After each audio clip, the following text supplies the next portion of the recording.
Hello and welcome to our video training here at East Valley Pentecostal Church. If you're watching this, I'm assuming that you're already on our camera team or you're thinking of joining our camera team or want to learn more about how to operate these cameras that we have at the church. They are a JVC camera. The model is actually GY-HC500. If you want to learn more about it, just Google JVC500 and a lot of information will come up. But today we just want to cover the basics here listed in the front or the side of the camera here. If you can learn and grasp these things, you will know about 85% of what it takes to do projects here at the church. Everything we do could be operated right here. So if you can take the time to get to know these, understand the concepts, and put it to practice, then it's only going to help benefit you. It'll help benefit the ministry, and it'll get us going as far as getting a lot of post-production work done. Like you see here in the studio, I'm not in the sanctuary, but I am in the studio doing post-production work. So that will be great to do. It's an exciting time, but we do have to take the time to learn how to operate the camera. So again, if you can learn these fundamentals, you will know how to do 85% to 90% of the projects that we do here at East Valley Pentecostal Church. With that said, so let's go ahead and jump into this tutorial.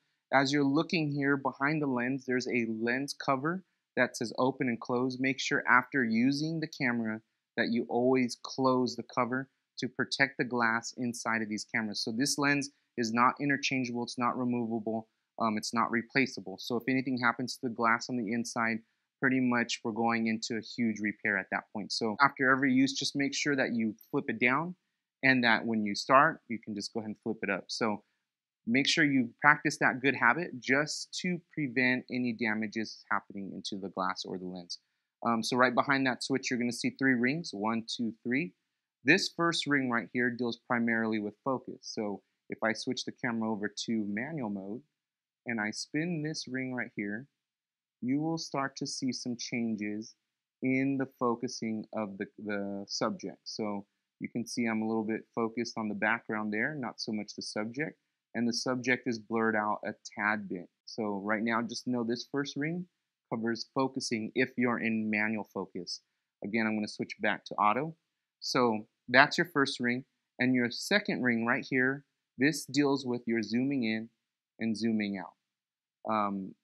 This is just there's multiple ways to zoom in and zoom out. This one just gives you more control on the timing of how you zoom in and zoom out.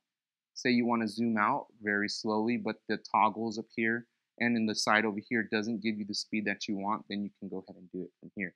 This gives you good options to pan in and pan out at a good pace depending on how you want to do it, or how Switcher says it depending on what you're doing. So again, that is how you deal with zooming in and out. So the third ring right here is what we call aperture or iris. So they do the same thing. So you might hear someone refer to it as iris. You might hear someone refer to it as aperture. So just know this third ring deals with aperture or iris. They're the same thing. Imagine your hand in front of your face. If you focus on the hand itself, everything in the background will be blurry. That is kind of the same concept, because if I look beyond the hand, look into the background, I see chairs, I see a case for a lighting. Everything is in focus behind it, but my hand is now blurry. So this is kind of similar to what aperture does on a camera, but it also deals with allowing light in. So if your aperture or your f-stop or your iris, all three are the same actually, so I stand corrected. If your f-stop is very low, these cameras go all the way down to 2.8. That means your f-stop is all the way open, or your aperture is already all the way open, or your iris. Now, the lower your f-stop is, 2.8 for example, the more light you're letting into the camera lens. So make sure you understand the correlation between your f-stop. If it's higher, it gets darker. If it's lower, it gets brighter. But also know what effects happen when you bring the f-stop up or down. If you go all the way down to 2.8, the subject will be in focus while everything in the background will be blurry, just like the hand in your face. Now you can choose to focus the camera lens on the background, and then your subject in the front here will be blurry. That is kind of the concept of what aperture is in a very basic easy to understand concept. There's a lot more to it, but just know that's how it works. So again, we like to keep our f-stop as low as possible, or we like to keep it wide open. That does cause problems in lighting sometimes, but we will teach you guys how to work that out with just the basic setup here. So when we say change your f-stop, we're referring to this third ring. Now there is a option here for automatic, and I'll show you that in a little while, but I just want you guys to get to know these three rings that are on the lens of the camera. So again, focus is the first ring, zooming in and out is the second ring, and the iris, aperture, f-stop, whatever you refer to it as, is the third ring. Moving on to the next thing behind the iris ring is what they call ND filters. It's for when things are too bright and you can't change your settings due to some basic fundamental rules that come down with video and cinematography. So ND filters, just think of them as a sunglass setting for the lens itself, so that all that light gets cut down, but your settings don't need to change. We'll do another tutorial on why we would want to use them and when we would want to use them. Usually you use them when you don't have control of light. So if you're outdoors or in our lobby or somewhere that you can't control the lighting like I can in this room. So I have two fixed lights on me right now. I can change the brightness, I can change the color, I can change the angle. So I'm not using an ND filter right now, but that's kind of what that is for. So if you're operating in a live stream setting in the sanctuary, very rarely do we ever use the ND filter, but depending on the lighting in the auditorium, we will have to use it moving forward if we need to. So if you ever hear us refer to the ND filter, it is right here, and it has three different stops: 1/4, 1/16, and 1/64. One being light, one being kind of dark, and one being the darkest. So just kind of keep that in mind. And right behind the ND filters right here, you have what is your focus option. Being able to set the focus on the subject that you're trying to shoot is very important. And that is kind of, you can toggle it between auto and manual. Very rarely do we use manual focus here, but you could use it for special projects when you know your subject is not going to be moving around a lot. So in a stationary setting, an interview where your subjects are seated, it might be very nice to have a manual focus setting. Now you'll also see a few buttons right next to it or underneath it, so you can just toggle between auto and manual by switching back and forth.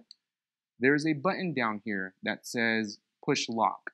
So when you're in autofocus, this button then locks the focus on whatever subject you've set it on. So it is not a full manual, it's just locking the autofocus where you set it. So now if I put it on manual mode, the button does another function. It's called push auto.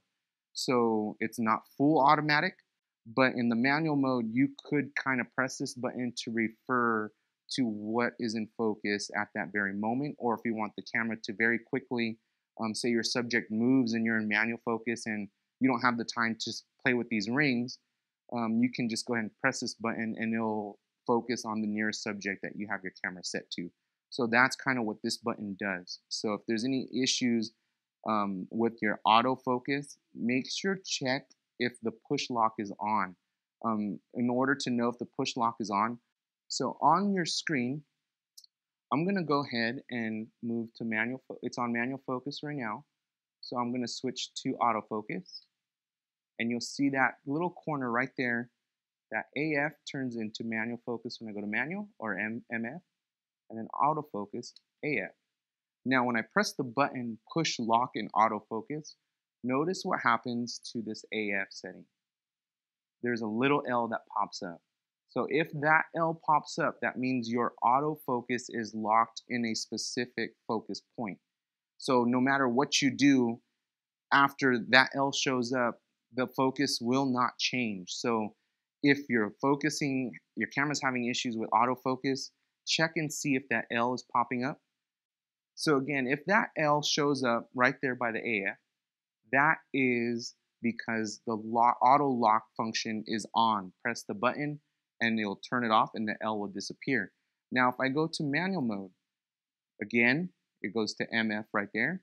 I'm going to press the button and notice that it kind of just blinks for a few seconds. It's a temporary auto focus. So just know that's what that button does. It does two different things depending on whether or not you're in autofocus or in manual focus, okay? The next step is to go over to the right.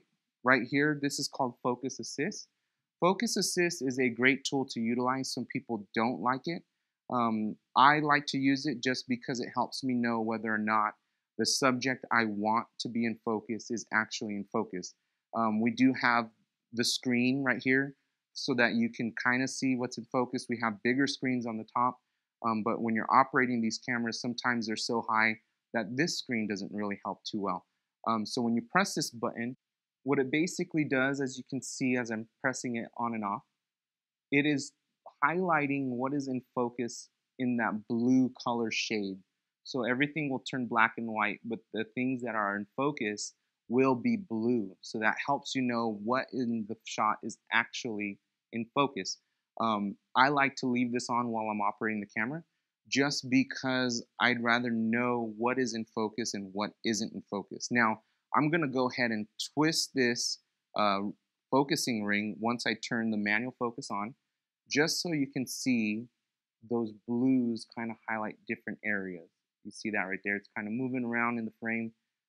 That is what the camera is putting in focus at that given moment. So Focus Assist is a great tool to use so that you know who is in focus in your shot. So again, Focus Assist, that's basically all it does. It's just a button that will help you know what's in focus. Okay, so the next button over, OIS, right there, that stands for Optic Image Stabilization. So when you press this, it will turn on the stabilization. In all reality, this should always be on. Even though we're not moving around during live stream, but during certain projects where you're outside or you're constantly moving, it does help to have that on. But it might not be kind of like your GoPros or your Osmo Pocket that is very stabilized, but it does help with some shakes and some jitters. If you go and hit the tripod, it's not going to avoid the shake and the jitter from that, but it is nice to have that on. It doesn't hurt nobody. It doesn't crop into your frame. So just always keep it on. The way you know that it's on, when your optic image stabilization is on, there will be a little hand wave right there. If you don't see that hand wave, then your image stabilization will be off. So just go ahead and hit the button. It will be on, and that will help you know that your optic image stabilization is active, okay? So again, this is very important to know the functions of these buttons because it will help you operate better both for the live stream and for special projects. So optic image stabilization right there. And the next button over, which is online, this is basically utilized for live stream. So these cameras are capable of going directly to the internet so that you can just live stream from the camera itself. Obviously, we don't do that here at East Valley because we have a switcher, we have multiple cameras running, and it goes to our studio room. So again, the online button, not something to be too concerned with, but just know what it's used for. So that way it helps when you might need it. You never know. Again, we're going to the next one. Let's go down here. This is just the menu to get to the menu options of the camera. There is a whole bunch of things that comes up when you press the menu. We'll do another tutorial or we'll have a meeting with that, but just know the menu button right here just gets you options to how to set certain functions, some processing powers of the camera there. So right now we're not going to go into that button just because it will take a whole nother session for us to dive into that. Going down, it's just a cancel button. Doesn't do anything unless you obviously are working through a menu or something like that. Below the cancel button, this is our gain. So gain refers to your exposure. You can do electronic gain or electronic exposure, which is going to increase the brightness of your photo, or in video, increase the brightness of your frame or your shot. So it might not be too dark, it might be too bright, it might be just right. So in order to operate your gain, you can press this button, which when you press it, you're going to see an auto indicator pop up just like autofocus. When we turn on autofocus over here, you're going to see the auto indication turn on. So I'm pressing it on and off. Okay, I'm going to toggle it. I'm pressing the gain button, and you see that AE -3 right there. That indicates that, hey, my exposure or my gain is set to auto. So there is a way to change what your auto exposure expectations will be. You can make that 0, you can make that -2, you can make that 6, depending on the situation. Remember, video, there's a lot of situations, a lot of factors that take into consideration when you are doing it. So not every situation is the same. Not everything that you do is going to be in a controlled room. So know that you can do auto exposure. Here at East Valley, sometimes we like to function off the manual, which when I turn it off, you won't see A-E. A-E means auto exposure. So another option with your gain, if you still want to ride that manual function without going into auto exposure, you can still be in manual mode as we are right now. Directly below the gain button, you're going to see a switch. It indicates 3 letters, L, M, and H. These indicate, or they stand for low, medium, and high. These can be customized. You can set a specific exposure setting to this right here, and that way you're still kind of in that manual mode without going into auto, and you still have control of your exposure. But you don't have to go into the settings and take the time. It's a very quick solution, but this is not an answer to everything. So knowing how to change your gain is important. We try to kind of preset it for you guys so that you don't have to take the time and fumble around with the settings during service or during a project. But this is why it's very important before you go live, before you record anything, that you are checking your exposure.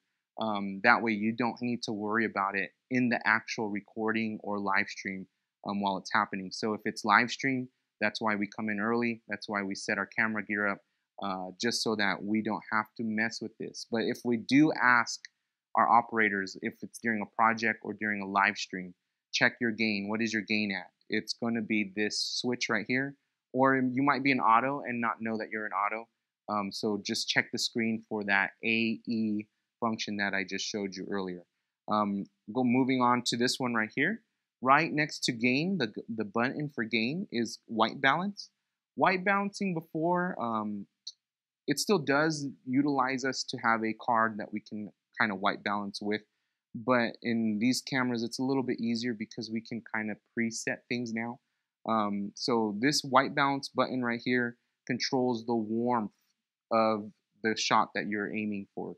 So you can go really cool, which kind of adds a blue tint to the video. Or you can go very warm, which adds more yellows, more oranges.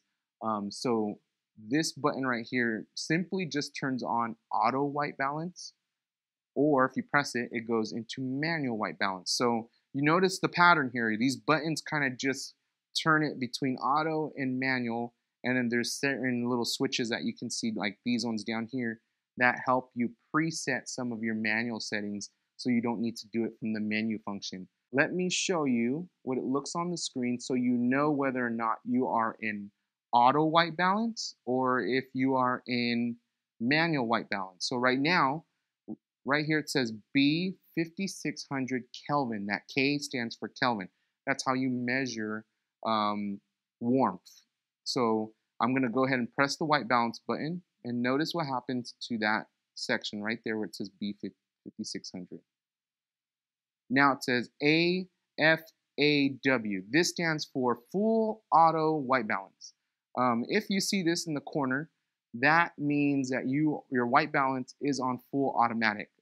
If you start hearing us talk about check your white balance, hey, your shot is too blue, hey, your shot is too yellow, that's probably going to be a white balance issue. So make sure you check your white balance, whether or not it's in full automatic or manual.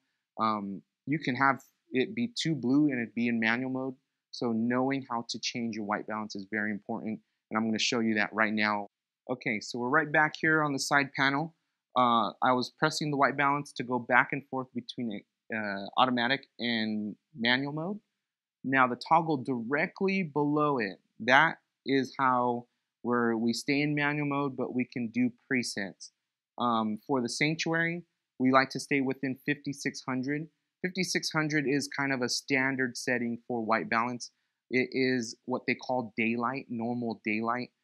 That's kind of the nice even flow, but every light in an indoor enclosure might not be the same. So right now our lights in front of me are pure white, roughly around 5600, but the light behind me is pure yellow orange. So depending on what you're wanting or what your client or what the project is needing, you have to set your white balance accordingly. So again, right now we're at 5600.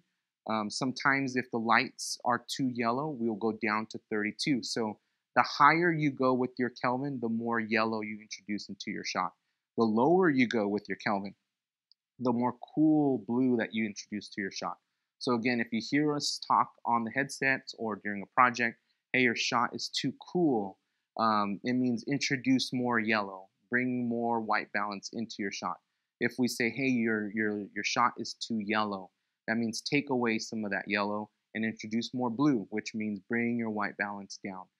So here it'll help you toggle between preset A, preset B. We preset this on the menu function. So at the moment, we preset it. So if either one of these two options aren't what we're trying to get, we'll come down and we'll set it, and we'll do another time to go through the menu settings on how to do that. Just know that's what that function does right under the white balance button. Okay, so moving on to the next button right here. This is shutter. Shutter deals with exposures when it comes to cameras also. Here at the church, we like to keep our shutter at 60, 1/60. And we don't do automatic, but again, if I press this button, it toggles between automatic and manual shutter mode, which I'll show you the screen right now. So here we are in manual mode. As you can see, this 1/60 is your shutter speed. That is what we refer to as a speed of how fast does the shutter open and close. Just like your eyelids work, same thing with the shutter. So 1/60 is really where we stay at here at the church. If it's a different number, it might be 1/125 or 1/10 or 1/50. We need to change it back to 1/60 unless the project we're working requires us to go higher. And there's a specific reason why it will go higher. And that's for another video that we'll also make later on in the future. Just know that we operate 1/60 on the shutter speed here, which is set down here in the menu. Okay, so here we go. I'm going to go, this is manual mode. I'm going to go to automatic. Watch what happens to the screen. Okay, back to auto, and see how it dimmed down, in part because it wants to automatically adjust the screen based off of our auto exposure setting up here above. So if we didn't have an auto exposure setting, it would just kind of have stayed the same. But since this is -3, it's going way below what we had it earlier. So I'm going to go back to manual mode, and bada bing, it's right back to being bright. Now this shot is overexposed. How do I know? There's a button here that will help us indicate that, and I'll show you in a little while. But we have to keep the shutter at 1/60 because you see this layout right here, 1080/30. We need to always have the shutter be double this number, this 30 right here. So what is 2 times 30? That's 60, which is the reason why we have it at 1/60. Now, if this was 1080 at 60p, then this number, our shutter, would then have to be double, which is 120. Why do we do that? And that's just to capture motion blur. So see my hands here. So our eye sees 30p, but in the video world or in cinema, you will kind of see them shoot normal movements at 24. We have it set to 30 here at the church because our switcher program in the studio understands a 30p 60. So that's why we put it there. It's not a big difference to some, but to some people, it's a very big deal. So just know for the basics, for the fundamentals, our frames per second, that's really what this number is at 30 all the time. And then our shutter is double our frames per second. So that is why it's 1 over 60. Now, if you're ever in a position where this is a different number, because it is manual mode, it's very easy for it to get changed. Let me show you how to change it. There is a joystick right above the shutter button. I'm going to show you in a little while, but let me move it. So now you can see that 1 over 60 is now changing. Like you can go all the way up to 1 over 10,000. Obviously, the higher your shutter rate goes, the less light the camera is letting in. So that is why it's getting darker the higher I go. Because imagine your eyelids open and closing at that rate. You're letting very little light in for your eyeball to capture. Same thing goes with the camera and its sensor. So that shutter is sitting right in front of that sensor, and it's closing and opening at that speed rate. So again, if it's 1 over 30, you got to change it to 1 over 60. Okay, so in order for you to change the shutter speed, you would have to utilize this joystick right here. It says up and down. So just so you know, if you go up and down, it'll change that 1 over 30. If you want it to go 1 over 60, just flip that up. If you want it to go down, flip it down. Simple as that. Again, if you press this button, it'll toggle between automatic and manual shutter. So we operate in manual shutter. A lot of our settings are manual. We don't really use automatic just because the lighting is always different. So we don't want to obviously let the computer and the camera do what it needs to do. We like to set our own look. The only thing we do in auto a lot is autofocus. That is probably our main function in auto. So again, that's these layouts right here. You're also going to see right above it says auto exposure level, AE level. If I move the joystick side to side, that is how you change that auto exposure, that -3 that we were seeing earlier. That's how you change that if you are in automatic mode for the shutter. In case you do that, that's how you can change it. Now moving on to the next button right here, AE lock. This is again the same way it works for the focusing function. This AE lock, if you are in a manual mode or an auto mode, it just locks that focus right then and there. So no matter what you do, the exposure is going to be locked at that until you press it again. So right now I'm in manual mode, so it's not going to show a lock because it has to be auto exposure. So let me switch it over to auto exposure. I'm going to press this button right here. So then now we are in automatic. See that AE -3 is showing. We're in automatic exposure. So I'm going to go ahead and press the AE lock button that I showed you. And notice what pops up next to our function right down here. You see that little tiny change? It says L. That L means the exposure is locked. No matter what I do, it's not going to change the exposure setting or the shutter speed. So make sure you check for that L, and in order to turn it off, just press AE lock, which is auto exposure lock. So moving on, we're going down to Zebra. This is the tool I mentioned earlier that will help you understand whether or not you are overexposed or underexposed. As you saw on the screen, our subject is overexposed at the moment. So we have to keep it overexposed because of that 1 over 60 rule. So right now, I can press the zebra button, and what is going to happen is it will highlight what in the frame is overexposed by showing these grid lines. But when I press the zebra button, that new line that you just saw that got introduced to the frame, that is the camera telling you as the operator, hey, right here is overexposed. So if this is what you're trying to get into your frame or your shot or your subject, know that that's overexposed, and when you're overexposed, there's no fixing it. So it'll just look really bright. The colors will get washed out, details get washed out. You want to avoid overexposure. So how do you get rid of these zebra lines is to darken your frame or darken your shot by utilizing the gain, utilizing the exposure settings that we just shown, or raising your f-stop. So now you're starting to see the correlation between all of these functions. They work together hand in hand. So it's not just one setting that you need to change. There's a lot of things to consider as far as what you're changing to get rid of overexposure. Or maybe you're underexposed and the shot's too dark. There's a lot of other things you got to consider to make sure you're bringing your exposure levels to get rid of any zebra lines moving forward. Now, I say overexposure is very hard to fix. Underexposure is very easy to fix and it's doable. But that doesn't mean go and get dark shots for everything you do and we'll fix it later.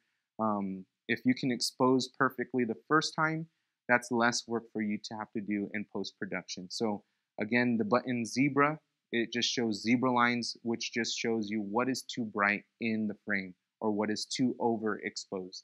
Okay, next button, marker. Marker just kind of helps you put a center cross on the frame, and that's all it really does. It's just helping you keep a X marks the spot on a subject, and that's kind of if you're following them around. For example, if you have preachers that walk around across the auditorium or the stage a lot, having a marker setting is very good because you can just keep your subject on that X, and that way you know they're always centered. Always keeping the subject centered, unless you're trying to do a creative look or something different like that, is important. So on our monitors up here above, there is a tiny marker that shows, but in case you didn't have this, like if you're on E&G, you don't have this big screen. So you can set the marker on. It'll put an X right in the middle of your little screen here, and that will help you keep things centered. So if you want to use it, it's there. If you kind of like to eyeball it, well, that's up to you. But again, that's what that marker button does. Right underneath right here, this is full auto. We use full auto for anyone that doesn't know how to operate anything on a camera. This is last case scenario, turn that on and let it sit and do its thing. We don't like to use this at all, but if we have to, it's there. So if you can't change anything on your camera, it's most likely full auto is on. So check your full auto. It will show an orange little tab here when you turn it on. If it's orange, just flip it back, get rid of it, and then that way you have full control of your camera again. And then the last thing here, you have Keylock. Keylock just locks your functions, your buttons, so that say you're out in the field and you're carrying the camera and you're trying to get a shot. Keylock helps you to not lose any settings that you put together in the field. So just keep it off for now unless you need it. Then go ahead and kick it on. Again, your power button, it's important to note, push down on the blue tab and then slide it up and down. Don't try to force it closed. You're going to end up breaking it by doing that. Okay, so that is a gist of what these buttons do on the side. There is buttons on the other side too. There's the rockers for the zoom in and out right here on the side, and there's one on the top. There's a record button over here. There's a record button on the side. They kind of repeat itself. One thing I do want to highlight is right here on the top of the camera on the handle, there's a fix, variable, and off option. This is to deal with your zooming in options if you're utilizing the handle toggle or the handle zoom in rocker. You can have it fixed to where the speed of zooming in and out is pretty much the same no matter how hard you press the button. That's where the fix option comes. But if you want it to be touch sensitivity or sensitive to how hard you're pressing the buttons, then you switch it over to variable. This only applies to the toggle up here at the top. Not over here on the side or on the focus ring. So, on the zoom ring. So again, that's kind of what those two options do, or you can just turn it off altogether. Again, this was just a very quick, brief explanation of what all these functions do. The ND filter we'll touch base on another time, but know what they do. There's sunglasses. If we just say, hey, turn on your ND filter, it's right there, okay? So again, thank you very much. Hopefully this helps you guys learn how to operate a little bit better. And we look forward to all the projects that we're going to do here at East Valley Pentecostal Church. And again, thank you very much for being a part of the team, and God bless.